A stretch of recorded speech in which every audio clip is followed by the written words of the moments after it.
Hello, my dear listeners. As you settle in for a peaceful night, let us drift into the timeless tale A Christmas Carol by Charles Dickens.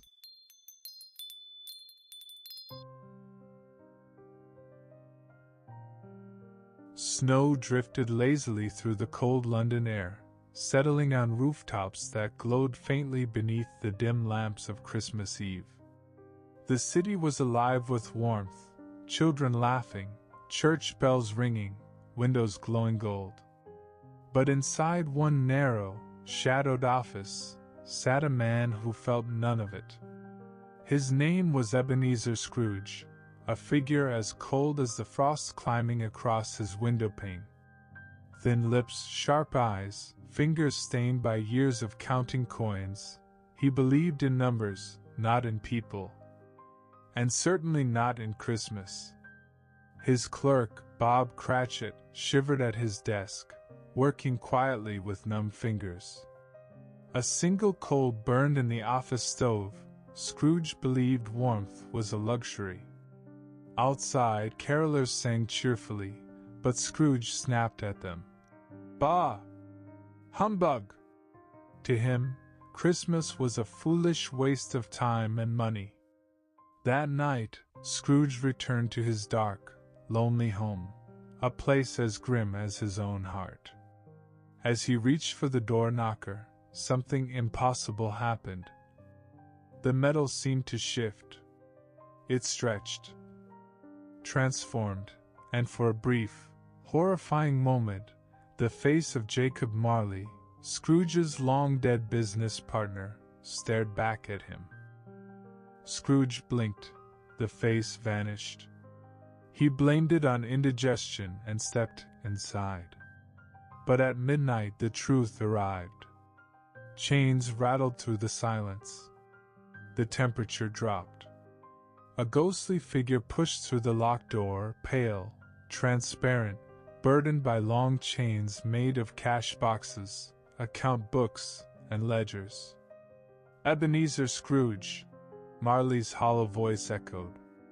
Scrooge trembled. Marley confessed that in life, he had cared only for profit, and now he wandered the earth in chains of his own making, unable to help anyone, forever regretting his cold heart. Change, Ebenezer, he warned. You still have time. Tonight you will be visited by 3 spirits. And with a wail of sorrow, Marley vanished into the dark. At 1 o'clock, a gentle glow filled Scrooge's room. A strange spirit appeared, neither young nor old, with a flickering, candle-like face. I am the ghost of Christmas past, it whispered. Come! With a touch, the room vanished. Scrooge found himself in the countryside of his childhood, watching his younger self, a lonely boy reading stories in an empty schoolroom while other children went home to their families. He saw his sister, Fan, sweet, loving, running to hug him and take him home. She died young, leaving behind a son Scrooge barely acknowledged, his nephew Fred. Next, Scrooge saw himself as a young man, apprentice to Mr. Fezziwig, whose Christmas parties overflowed with joy and generosity. And then, one more memory. His younger self sitting beside Belle, the woman he once loved.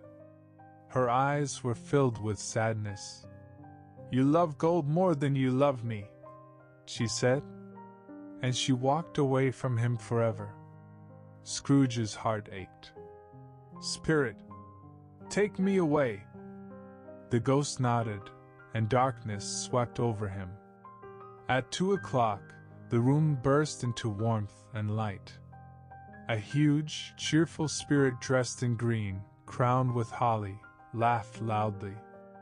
I am the ghost of Christmas present. Come and see. He showed Scrooge the streets of London, families cooking dinner, children playing in the snow, people greeting each other joyfully despite poverty. Then Scrooge was taken to a tiny home, Bob Cratchit's house, The Cratchits were poor but full of love. Scrooge saw Bob's youngest son, Tiny Tim, a frail boy walking with a crutch but smiling brightly. "God bless us, everyone," Tim said. Scrooge's eyes softened. "Spirit, will the boy live?" The spirit's joyful face turned sad.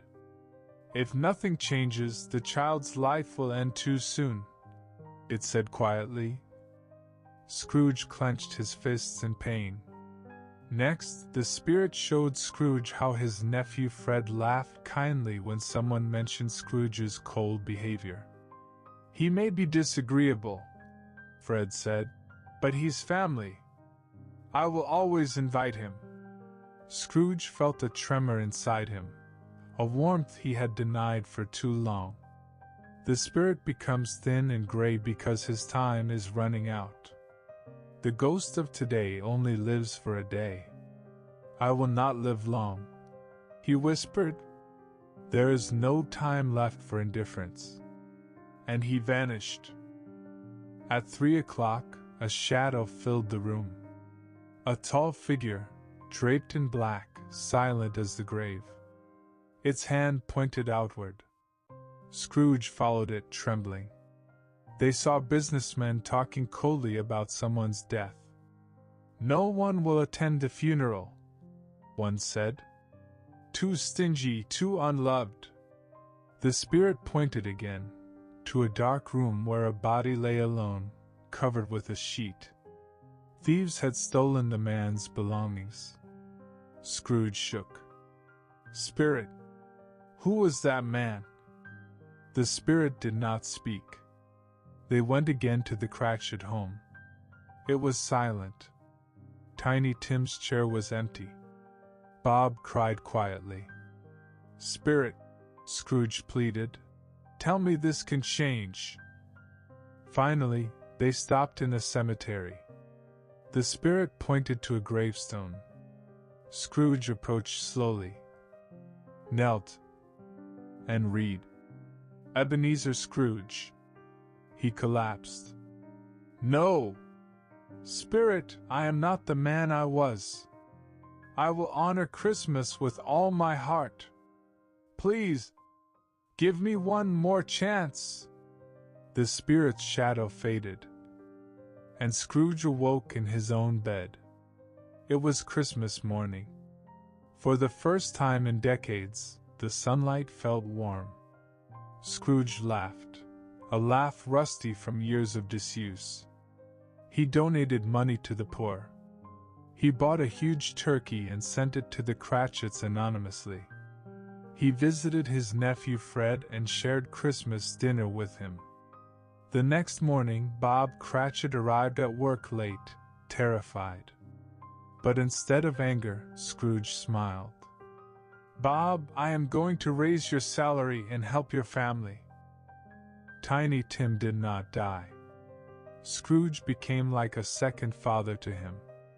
From that day on, Scrooge kept Christmas in his heart all year long, and the people of London said he became a man who knew how to live and how to love.